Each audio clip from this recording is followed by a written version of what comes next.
Halo minasan, di video kali ini kita akan membahas contoh dialog atau kaiwa yang bisa digunakan dalam situasi sulit dengan pasien. Sebentar lagi, saya akan memperlihatkan contoh kaiwanya kepada kalian. Oh iya, dialog ini benar-benar bisa dipakai di lapangan ya. Jadi jangan khawatir. Saya juga sering menggunakannya sendiri kok. Dan di akhir video, saya akan bagikan tips penting untuk menghadapi situasi yang bikin frustasi ini. Jadi, yuk langsung aja kita ke dialognya.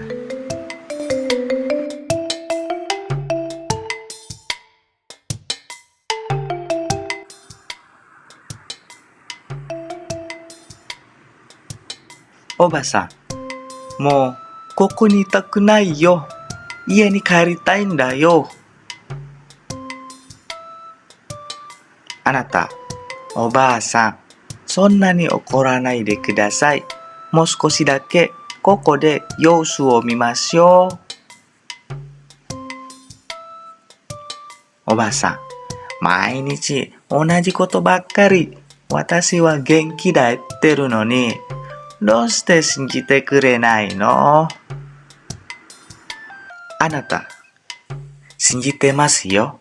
でも、お医者さんももう少しだけ様子を見た方がいいと言ってました。おばさん、あんたたちは私の気持ちなんてわからないよ。あなた、わかってあげたいんです。だからこそ無理に帰って何かあったらもっと心配になります。続けますよ。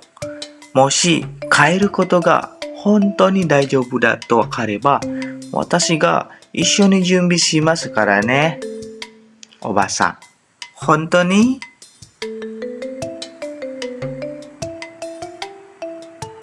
あなた、はい、約束します。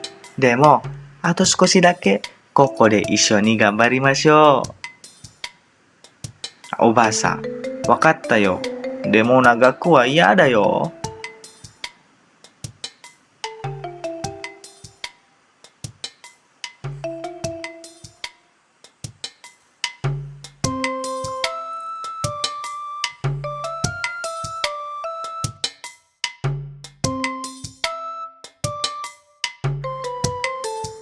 Itu dia tadi contoh dialog atau kaiwa dalam menghadapi situasi sulit pada lansia yang marah-marah.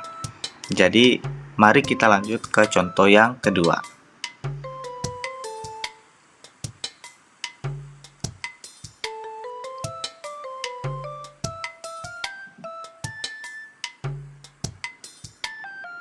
Oba-san, ちょっと男の人に世話されるなんて絶対に嫌よ。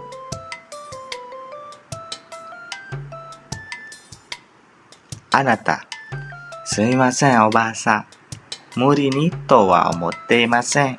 ただ、今日は他のスタッフが手が離せなくて。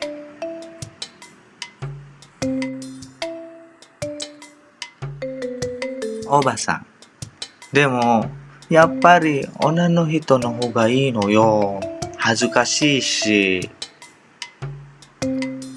あなた、お気持ちはよくわかります。本当にごめんなさい。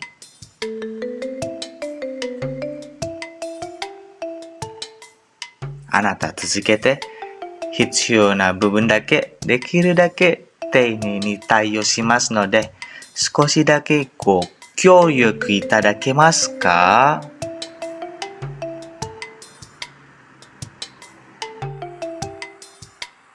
おばさん、しょうがないわね。今日は我慢するけど、次は女の人にしてちょうだい。あなた、もちろんです。次からはできるだけ配慮しますね。ご協力ありがとうございます。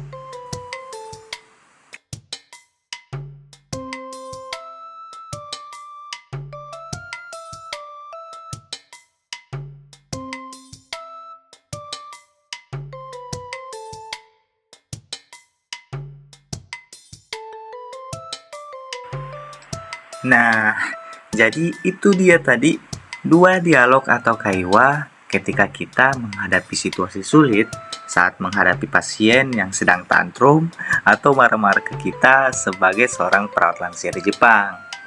Jadi ya, bekerja sebagai perawat lansia di Jepang memang penuh tantangan ya teman-teman. Harus penuh kesabaran, apalagi sedang menghadapi pasien yang sedang marah-marah, apalagi marah-marahnya nggak jelas gitu ya kan. Di Jepang, selain keterampilan kita sebagai keigo yang harus bagus, teman-teman juga harus tahu kemampuan komunikasi dan memahami budaya sopan santun juga sangat penting. Jadi kita harus memahami mengapa seorang keigo itu dituntut untuk lulus N3. Jadi standarnya dengan lulus N3, kita harusnya sudah lebih banyak memiliki pemahaman kosakata, ya dan lain-lain, bumpo, dan lain-lain.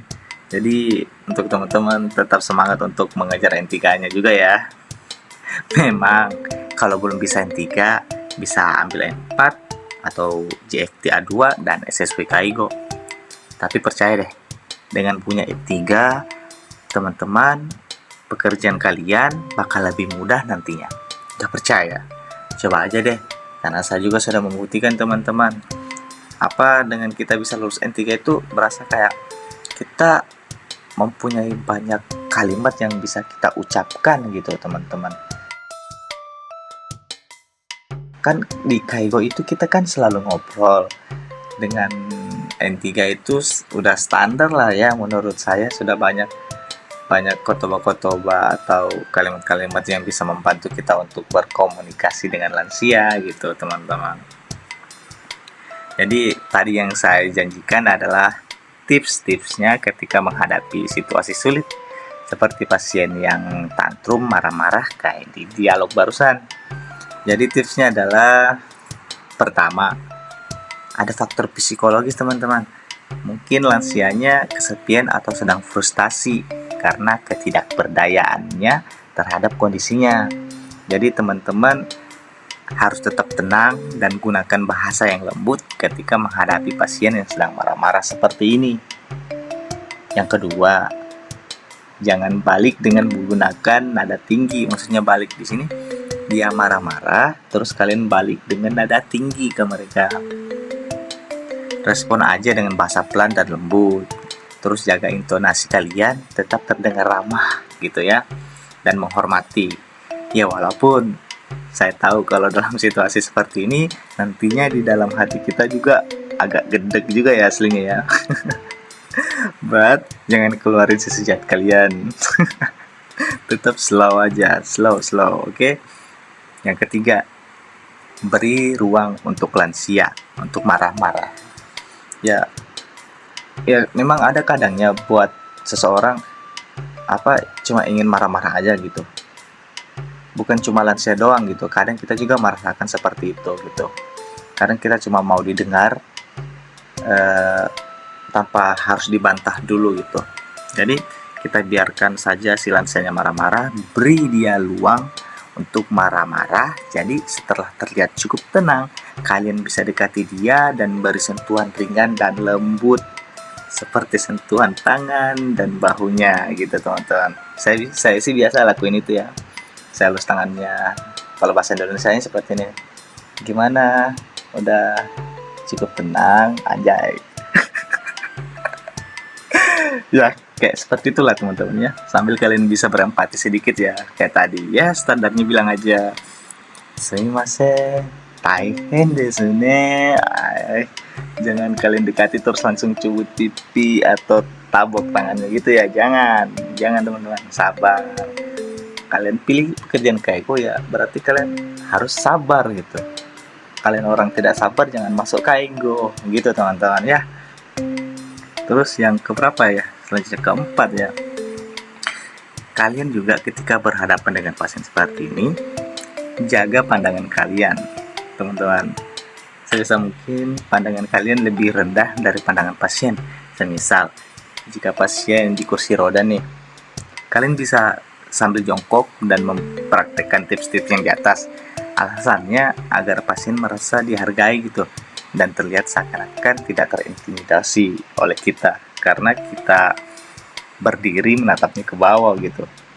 Kayak gimana ya, macam kita lagi marahin anak-anak kecil gitu sambil nunjuk-nunjuk, kayak pasti mereka takut gitu kan, kayak apalagi kan mereka ini orang tua gitu.